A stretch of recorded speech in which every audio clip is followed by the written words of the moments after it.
All right, let's move on to our Moneyball segment here. In my headline here on our notes, Matt, I put Cowboys trade Osa, Solomon Thomas, and I wanted to write everything down here. So bear with me as I probably read through most of this, but I wanted to say and get my thoughts down.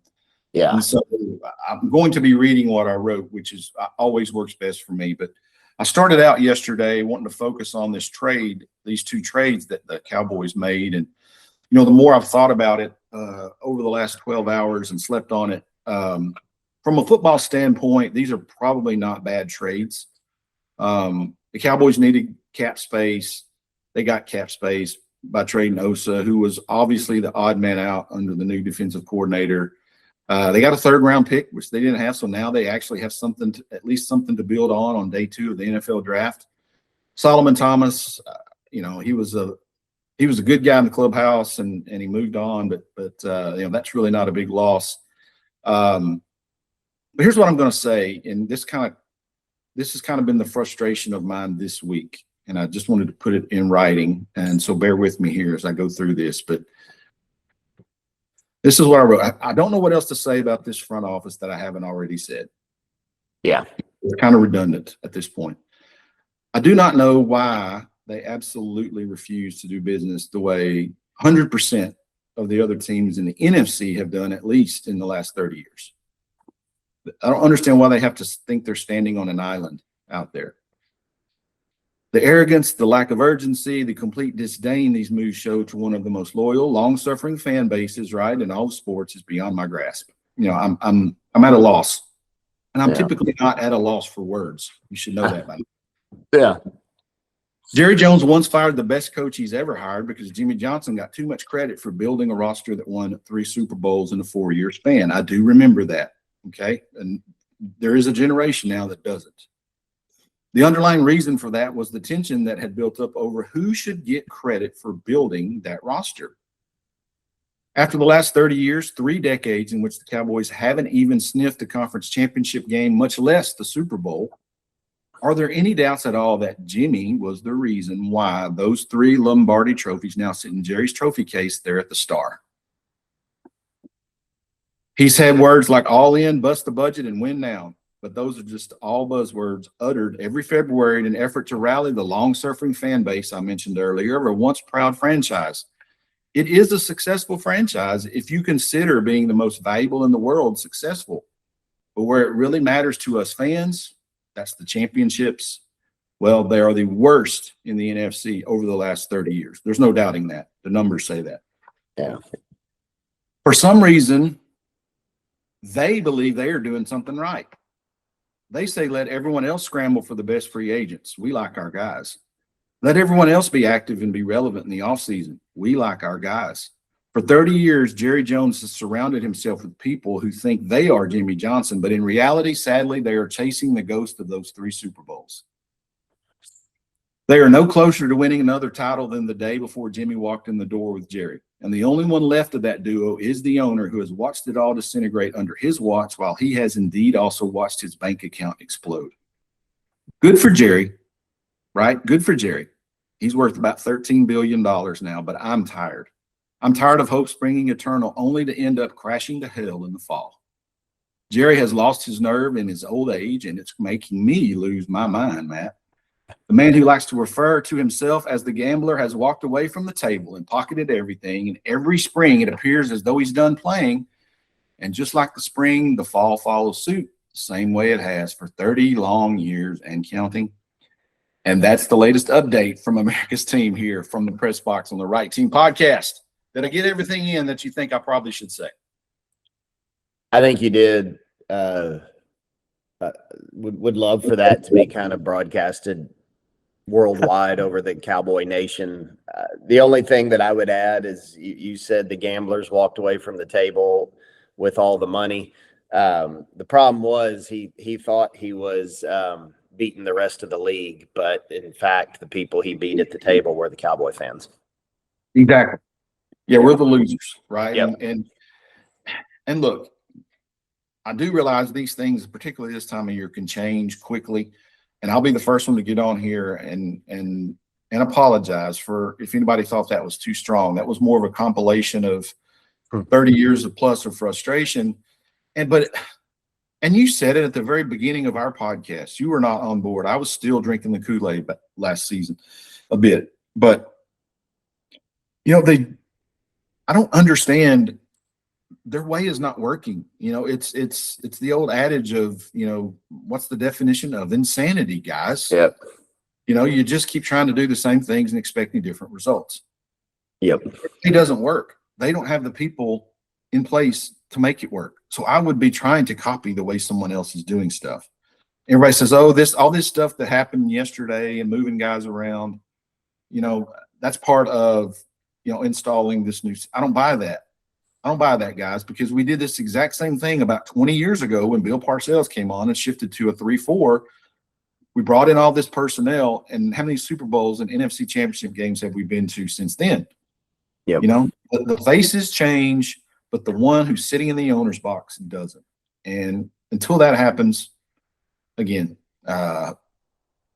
it's going to be miserable in the fall. I just can't see anything happen. So, all right, let's move on to the World Baseball Classic. Matt, Team USA dodged a bullet. They did. I don't know how much of that you got to watch on Tuesday. I had to turn it off. It was disgusting to watch. But yeah, they did slip into the quarterfinals, thankfully, to the Italians who just destroyed Mexico, and allowed Team USA to slip through the back door. Yeah, I didn't get to watch any. I was watching a lot of basketball and saw the score and didn't want to flip over. And then I saw my Chicago Cub boy, Pete Crow Armstrong, try to single-handedly bring us back. And then I thought, well, I don't want to flip over because I'll jinx it, and that whole thing. And so I just think it's bizarre. I really don't think our coach knew. I think he thought we were in. I really do.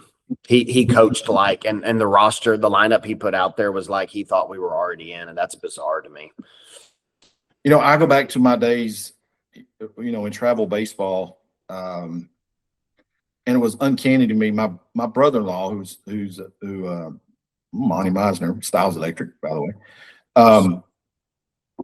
he could tell you before the final pool game on Saturday where we were going to be seated on Sunday.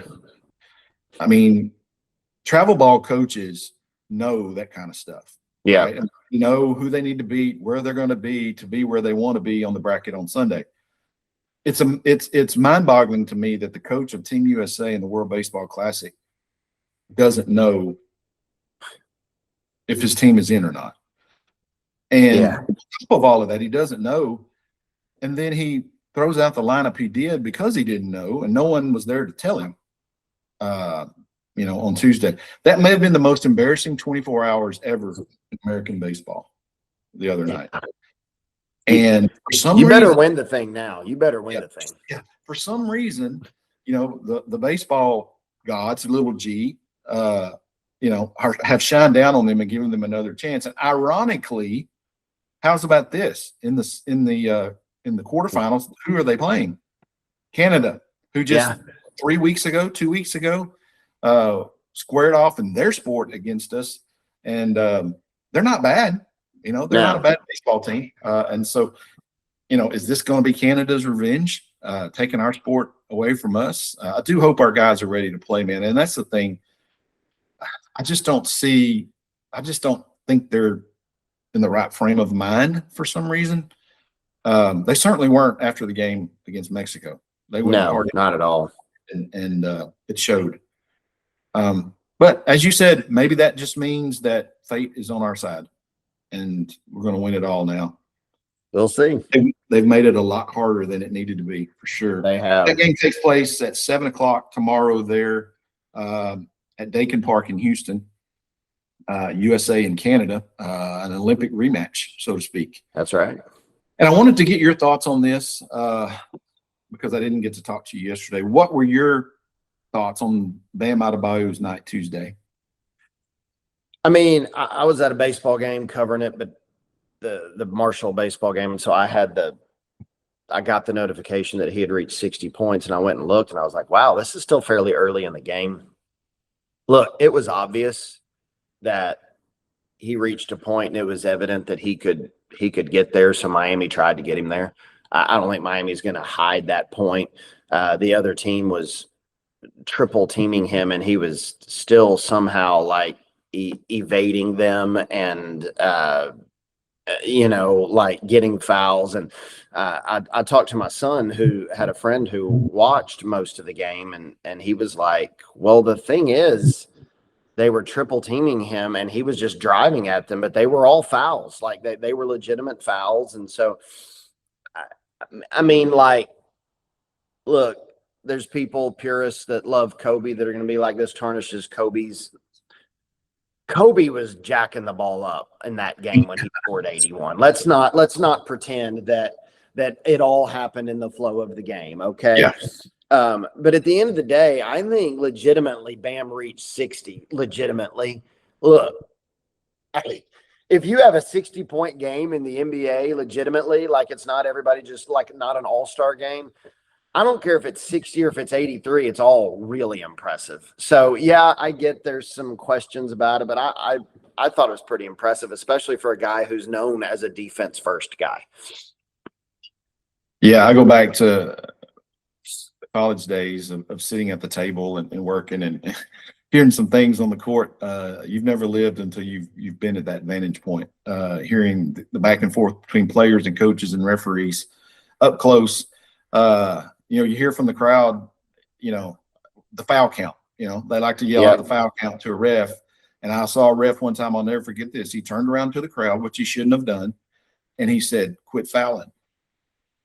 And that was the ultimate response, right? I mean, if you don't want to be sent to the free throw line, quit fouling, right? And and that's kind of what you said. If they were legit fouls, what are they going to do? Not call them? I mean, right.